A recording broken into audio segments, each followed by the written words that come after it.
I said, is there anyone in here that does not want to improve our air? I mean, just raise your hand. Simple Because question. of you raise your hand, it's over. It's a done deal. Why would we continue to do anything else if Right. you don't want us to do anything else? And so not one person raised their hand. So Okay. I said, okay. So from now it looks like we're working together. And then I gave the mic back to him. Because and then I told him, I said, there's a great thing. Of course, it doesn't look like it makes any sense now. But I told him, I said, that Second Amendment kind of says that we can say anything, basically, we want to say. So that group had the right to say what they want to say. Not necessarily did it make sense to me, but if it made sense to them, that's fine. We started from then on, and we had to write what we called a risk management plan. So what year was that it really kind of took off? I'm sorry, that we did monitoring.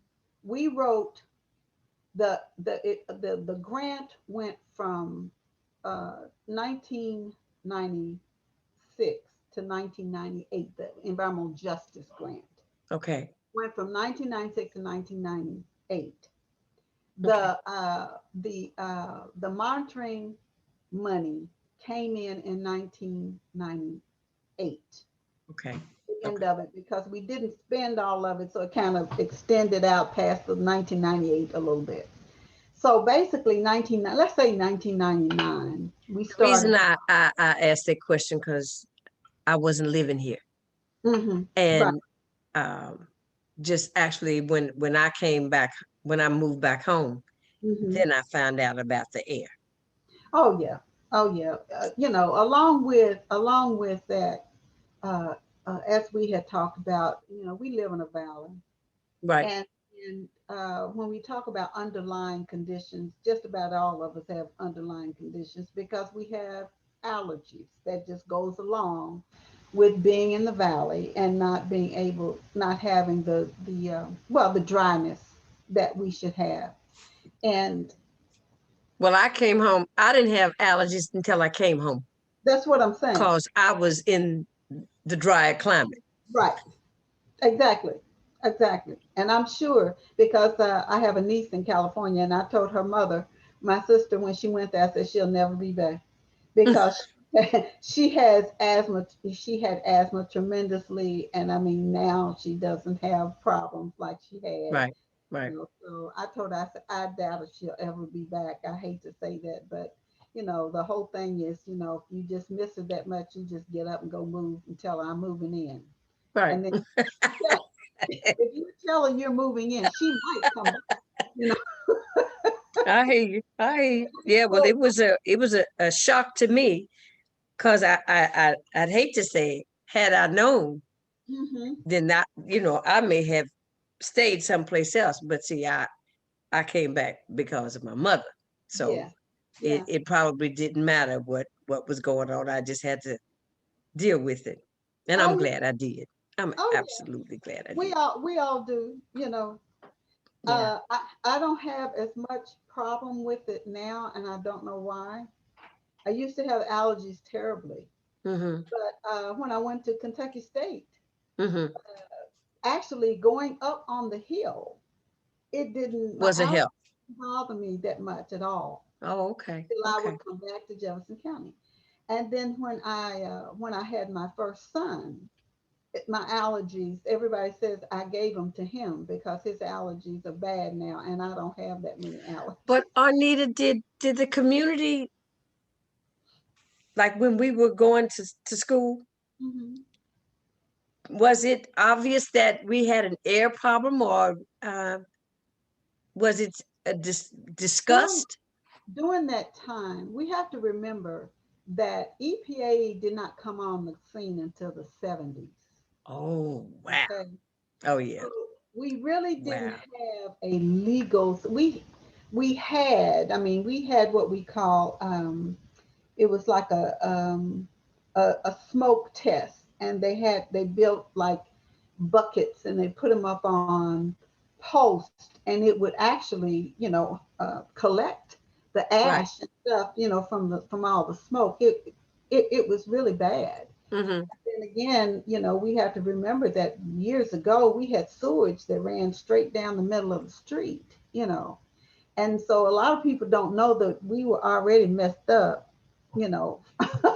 uh, but Yep. but uh, but the chemical companies basically monitor themselves because of OSHA, and because they wanted to make sure that their people were as safe as possible. So what rules they developed was for the safety of their workers, not for the safety of the community necessarily. So I didn't hear you mention OSHA when you named those organizations. Was OSHA at the table as well?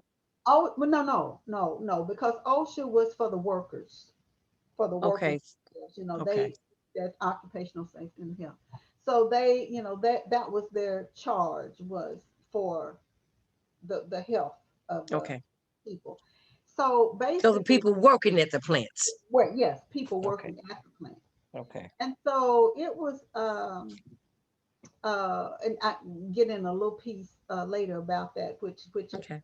got to be a great thing. Once we discovered all this, we had to put all these plans together before they finished the monitoring. Okay. So once they finished the monitoring, we already had our risk management plan in place. I thought EPA was crazy when they told us we had to do that before we knew what the results was. Right. And the risk management plan was what we were going to do in the event we found this, and this.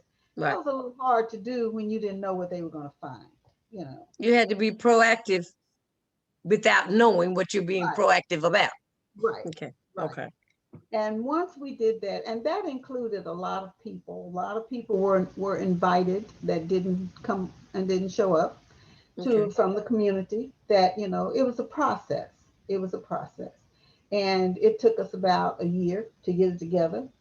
Uh, but once we got it together, and once the monitoring had been done, now it was time to put it into place. Okay. And the weird thing is that it was like a pyramid. It started like education, outreach, awareness when you find something. And at the bottom it was legal action. Well, once we found that they had violated the standards, there was no place to go but straight to the top, straight to the bottom, and that was legal action. Legal. Right. Okay. Right. So that's when the companies began to get quite upset, because now this was, let me give you the time frame on that. That was like from 2000 to 2003. 2005 is when the regulation program came in.